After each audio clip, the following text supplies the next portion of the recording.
ചേട്ടനിപ്പോൾ ഈ ചെയിൻ സ്പ്രോക്കറ്റിൽ ഒരു കസ്റ്റമർ എന്നുള്ള നിലയിൽ വർഷങ്ങളായിട്ട് നമ്മൾ ഉപയോഗിക്കുന്നതാണല്ലോ, അതിൽ ഏറ്റവും കൂടുതൽ ഫേസ് ചെയ്യുന്ന പ്രോബ്ലംസ് എന്തൊക്കെയാണ്? മെയിനായിട്ട് നമുക്ക് ലൂബ്രിക്കൻ്റ് നല്ലോണം ലൂബ് ചെയ്യുന്നുണ്ട് വരുന്നുണ്ട്. പിന്നെ ഞാൻ ജോലി ചെയ്യുന്ന സ്ഥലത്ത് റോഡ് ഭയങ്കര മോശമാണ്. ഇപ്പം നമ്മൾ ആഴ്ചയിൽ ഈ സാധനം ചെയ്തില്ല എന്നുണ്ടെങ്കിൽ പിന്നെ നമ്മുടെ നാട്ടുഭാഷയിൽ പറയുകയാണെന്ന് വെച്ചാൽ നായ ചങ്ങല പൊട്ടിച്ച് പോണ പോലെയാണ് വണ്ടിയുടെ സൗണ്ട്. ഭയങ്കര ഇറിറ്റേഷനാണ് നമുക്ക്. എനിക്ക് എന്നെ സംബന്ധിച്ചിടത്തോളം ഉപയോഗിക്കുന്ന വണ്ടി പരമാവധി സൗണ്ട് ഇല്ലാതിരിക്കുക. നമ്മൾ എത്ര ഓരോ ഇത് വരുമ്പോഴും കൊണ്ടുപോകും, ശരിയാക്കും. അതിപ്പോൾ മാറിയിട്ട് ഏറെക്കുറെ ഒരു 10,000 കിലോമീറ്റർ താഴെ കൊണ്ടായിട്ടുള്ളൂ. അപ്പോഴേക്കും അടുത്ത സൗണ്ട് വീണ്ടും മുന്തി. നമുക്കിത് എപ്പോഴും ലൂബ് ചെയ്യുക അങ്ങനെ. പിന്നെ നമുക്ക് ആകെയുള്ള ഒരു ഓപ്ഷൻ എന്ന് പറഞ്ഞു കഴിഞ്ഞാൽ ഏതെങ്കിലും വർക്ക്ഷോപ്പിൽ കൊണ്ടുപോയിട്ട് അവർ അറിയാലോ എഞ്ചിൻ ഓയിൽ ചേഞ്ച് ചെയ്തിട്ടുള്ള ആ ഓയിലാണ് അവർ ചെയ്യുക. അത് ചെയ്ത് കഴിഞ്ഞാൽ അത് വീണ്ടും അതിനുള്ള പൊടിയും ചെളിയും കയറുന്നല്ലാതെ നമുക്ക് പിന്നെ അത്രയ്ക്കാണ് കെയർ ചെയ്യാൻ പറ്റില്ല. ഇതാകുമ്പോൾ കെയറിങ് കുറവാന്ന് പറഞ്ഞു അങ്ങനെയാണ് അറിഞ്ഞത്. ഓക്കെ, ഒരു ചോദ്യം കൂടി. നിങ്ങൾ ഇത് ലൂബ് ചെയ്യാനായിട്ട് അല്ലെങ്കിൽ ഇത് ഈ ചെയിൻ സ്പ്രോക്കറ്റിൻ്റെ ഒരു സർവീസിന് വേണ്ടിയിട്ട് നിങ്ങൾ ഒരു വർക്ക്ഷോപ്പിൽ പോവുകയാണെങ്കിൽ എത്ര സമയം നിങ്ങളവിടെ സ്പെൻഡ് ചെയ്യാറുണ്ട്? എത്ര രൂപ നിങ്ങളവിടെ ചാർജ് ചെയ്യാറുണ്ട്? 2000 ഞാൻ സർവീസ് സെൻ്ററിലാണ് ഞാൻ മാറിയിട്ടുള്ളത്. 2850 ചെയിൻ സ്പ്രോക്കറ്റിന് വന്നിട്ടുള്ളത്. പിന്നെ ഞാൻ പിന്നെ വീട്ടിലേക്ക് ജോലിക്ക് പോകുന്നതിന് മുന്നേ ഞാൻ ചെയ്തിരുന്നതെന്ന് വെച്ച് കഴിഞ്ഞാൽ മറ്റേ ഗിയർ ഓയിൽ 90 അത് ഞാൻ തന്നെ ലൂബ് ചെയ്യായിരുന്നു. പിന്നെ ജോലിക്ക് പോകുമ്പോൾ വരാൻ പറ്റാത്ത സാഹചര്യങ്ങളൊക്കെ ആകുമ്പോൾ പിന്നെ ഏതെങ്കിലും വർക്ക്ഷോപ്പിൽ കയറിയിട്ട് ചെയ്യും. അവിടുന്ന് ചെയ്യലാണ് പതിവ്. അപ്പോൾ എന്തിനായാലും നമ്മളൊരു സമയം അതിന് വേണ്ടിയിട്ട് കളയുന്നത്, ഇത്തിരി സമയമാണെങ്കിൽ അത് വേണം. അത് നമ്മൾ അറിയാണ്ട് തന്നെ അതോടെ പോകുന്നുണ്ട് അല്ലേ? എന്തായാലും താങ്ക് യു സോ മച്ച്.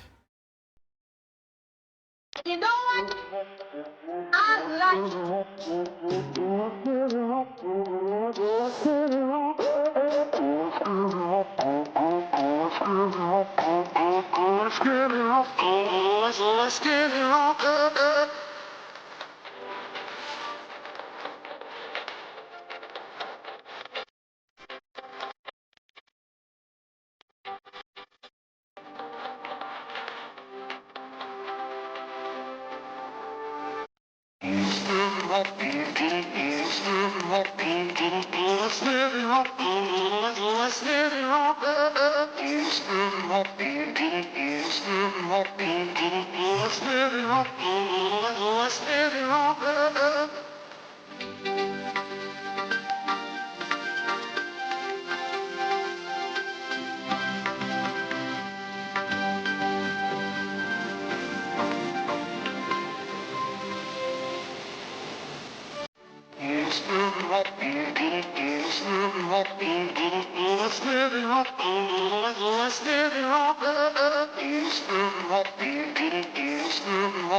ഒരു പ്രത്യേകതയാണ് പുതിയ വണ്ടി എന്നൊക്കെ പറഞ്ഞിട്ടുണ്ടെങ്കിൽ പ്ലഗ് ആൻഡ് പ്ലേ എന്നുള്ള ഒരു ഫിക്സിങ് പ്രൊസീജിയറാണ്. അതായത് വേറൊരു ഓൾട്രേഷനും ഇല്ല, ഡയറക്റ്റ് ഫിറ്റാണ്. ഇതിൽ ഫ്രണ്ട് സ്പ്രോക്കറ്റിൽ നിങ്ങൾക്കിപ്പോൾ കാണുമ്പോൾ അറിയാം ചെയിൻ സ്പ്രോക്കറ്റിൽ വീതി കുറവായിരിക്കും, പക്ഷേ ബെൽറ്റിൻ്റെ പുള്ളി എന്ന് പറഞ്ഞാൽ വീതി കൂടുതലായിരിക്കും. ഇപ്പോൾ ഇതിൽ വീതി കൂടുതലാണ് ഇതിന്. അപ്പോൾ സ്വാഭാവികമായിട്ട് ബാക്ക് സൈഡ് ഇതിപ്പോൾ ഫ്ലാഞ്ച് എന്ന് പറയുന്നത് ഈ സംഭവമാണ്. ഈ ബെൽറ്റ് ഗൈഡ് ചെയ്ത് ഓടാവുന്ന ഒരു പ്ലേറ്റാണ് ഇതിനെ ഫ്ലാഞ്ച് എന്നാണ് പറയുക. അപ്പോൾ ഈ ഫ്ലാഞ്ചും എപ്പോഴും കോണ്ടാക്റ്റിലായിരിക്കും ബെൽറ്റ് റൊട്ടേറ്റ് ആയിക്കൊണ്ടിരിക്കുക. അതുപോലെ ഈ ഫ്രണ്ട് സ്പ്രോക്കറ്റാണ് ഈ ബെൽറ്റിനെ ഗൈഡ് ചെയ്യുന്നത്, അലൈൻമെൻറ്റിൽ ഗൈഡ് ചെയ്യുന്നത്. അപ്പോൾ അതിന് ഈ ഫ്ലാഞ്ചിന് വലിയ റോളുണ്ട്. അപ്പോൾ ഇതിൻ്റെ ഈ ഒരു ഫിറ്റിങ്ങിൽ നമുക്കൊരു ചെറിയ കാര്യമുള്ളതെന്ന് വെച്ച് കഴിഞ്ഞാൽ ഈ മോഡലിൻ്റെ ഇതിവിടെ നോക്കിക്കഴിഞ്ഞാൽ കാണാൻ പറ്റും. ഇവിടെ ഒരു 2 റിബ് ഇങ്ങനെ വരുന്നുണ്ട്, ഒരു ചെറിയ വീതിയുള്ളൊരു റിബ്. അപ്പോൾ ഈ റിബിൻ്റെ അവിടെ ഇതിൻ്റെ ഈ എഡ്ജ്, ഈ ഫ്രണ്ട് സ്പ്രോക്കറ്റിൻ്റെ ഈ എഡ്ജ് വന്നിട്ട് ഇവിടെ കോണ്ടാക്റ്റ് ആവാൻ സാധ്യതയുണ്ട് ഫുൾ ടൈറ്റ് ചെയ്യുമ്പോൾ സമയത്ത്. അപ്പോൾ നമ്മൾ ഈ ഒരു വീതി മാത്രം, അതായത് ഇപ്പോൾ ഈ സ്പ്രോക്കറ്റിൻ്റെ ഈ വീതി കാണാൻ പറ്റും. ഇവിടെ സ്റ്റെപ്പ് ഉണ്ട്, ഇവിടെ നിന്ന് ഒരു സ്റ്റെപ്പ് വന്നിട്ടാണ് ഈ വീതിയുടെ അത്രയ്ക്ക് ഏരിയ നമ്മൾ വെച്ച് നോക്കി കഴിഞ്ഞതാണ്. ഇപ്പോൾ ഇങ്ങനെ ഇൻസർട്ട് ചെയ്യുകയാണെങ്കിൽ ഇത് ഇൻസർട്ട് ചെയ്ത് കഴിഞ്ഞാൽ ഇപ്പോൾ ഏകദേശം നമുക്ക് ഇവിടേക്ക് നോക്കുമ്പോൾ കാണാൻ പറ്റും. ആ ടീത്തിൻ്റെ ഏരിയയും ആ റിബിൻ്റെ ഏരിയയും വളരെ അടുത്ത് വരുന്നൊരു ഏരിയ ഉണ്ട്. അത്രയും ഭാഗം മാത്രം ഒരു ചെറിയ ഡെപ്തിൽ, ലൈക്ക് ഒരു 3 mm ഡെപ്തിലേക്കൊക്കെ ചെറുതായിട്ടൊന്ന് ഷേവ് ചെയ്ത് കൊടുക്കുക എന്ന് പറയാം, അല്ലെങ്കിൽ ഗ്രൈൻഡ് ചെയ്ത് കട്ട്.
ഈ റിബ് സ്റ്റിൽ അതേപോലെ തന്നെ നിൽക്കുന്നുണ്ട്. പക്ഷേ ആ റിബിൻ്റെ കുറച്ചൊരു ഏരിയ, ഒരു കഷ്ടി വരാണെങ്കിൽ ഒരു 2 സെൻറ്റിമീറ്ററോളം നിയർലി നീളത്തിലാണ് രണ്ടിൻ്റെ പോർഷനും ഒരു 3 mm ഡെപ്തിലേക്കാണ് ഒരേപോലെ.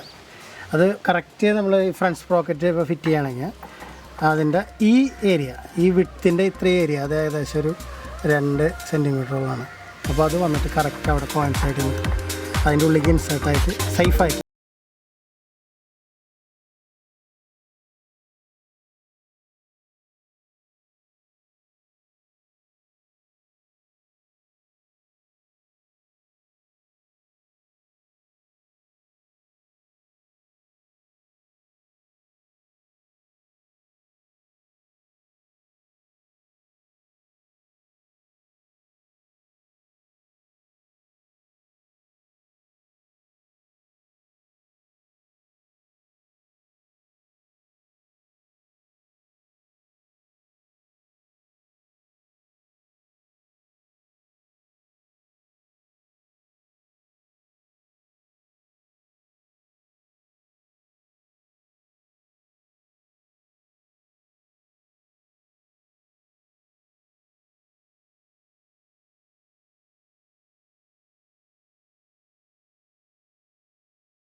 ആ സർഫേസ് നല്ല ക്ലീൻ ആയിക്കൊണ്ട്, അതായത് കേസ് കവറും അതുപോലെ എൻജിൻ കേസിൻ്റെ സൈഡിലത്തെ കവറും നല്ല രീതിയിൽ സർഫേസ് ക്ലീൻ ചെയ്ത്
സാധ്യതയില്ലാത്ത വിശ്വാസത്തിൽ കയറ്റുക. ഓക്കെ,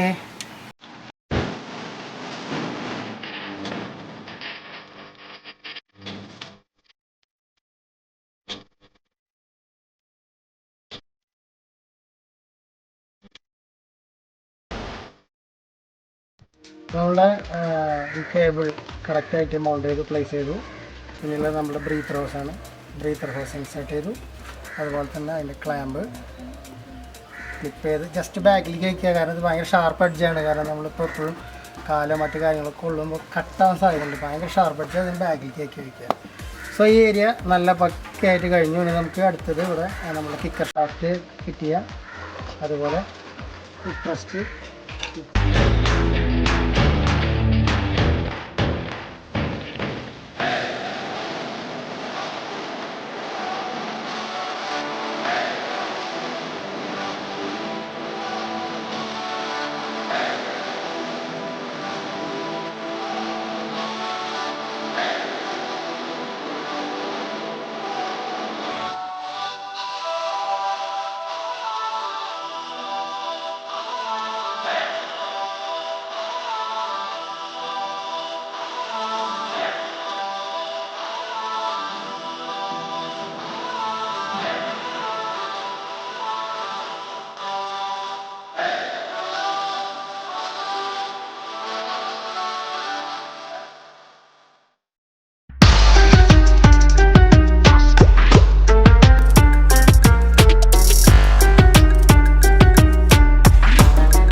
നമ്മളുടെ എം ടെക്നിക്സ് ബെൽറ്റ് കൺവേർഷൻ ചെയ്യാൻ വേണ്ടിയിട്ട് വന്നിട്ടുള്ള BS4 വണ്ടിയാണിത്.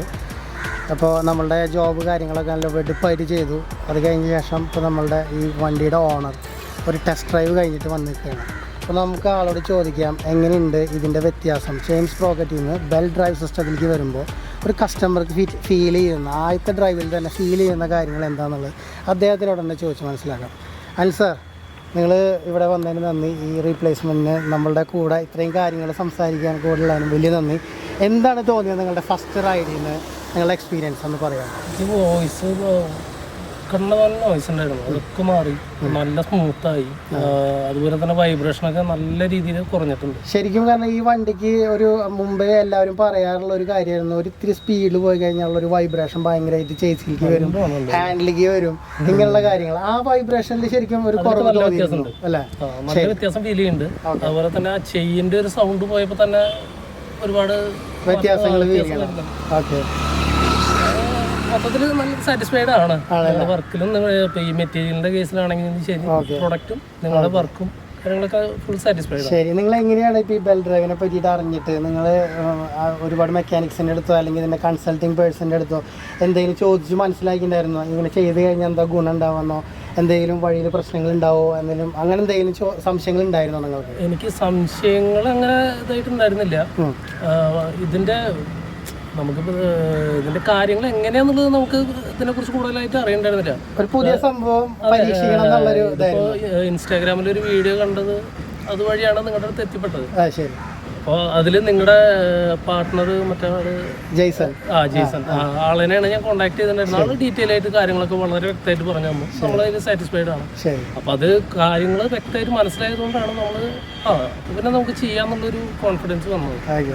അപ്പോൾ നിങ്ങളുടെ അടുത്ത് എത്തിയത്. അപ്പോൾ ഇതൊരു വലിയ കൺവേർഷനാണ് ചെയിൻ സ്പ്രോക്കറ്റ് എന്ന് പറയുന്നത്. ചെയിനിൽ ഡ്രൈവ് ചെയ്യുന്ന ഒരു കാര്യം ഇനി ബെൽറ്റിലേക്കാണ് ഡ്രൈവ് ചെയ്യാൻ പോകുന്നത്. അപ്പോൾ ഈ ചെയിൻ സ്പ്രോക്കറ്റിൽ നിന്ന് ബെൽറ്റിലേക്കുള്ളൊരു മാറ്റം നിങ്ങളുടെ ജീവിതത്തിൽ നിങ്ങളുടെ റൈഡിൽ എല്ലാ രീതിയിലുള്ള ഒരു സാറ്റിസ്ഫാക്ഷനും അതുപോലുള്ള എല്ലാ ഹാപ്പിനെസ്സും ഉണ്ടാക്കാനുള്ള സാധ്യതകൾ ഉണ്ടാക്കട്ടെ. Thank you so much. Thank U.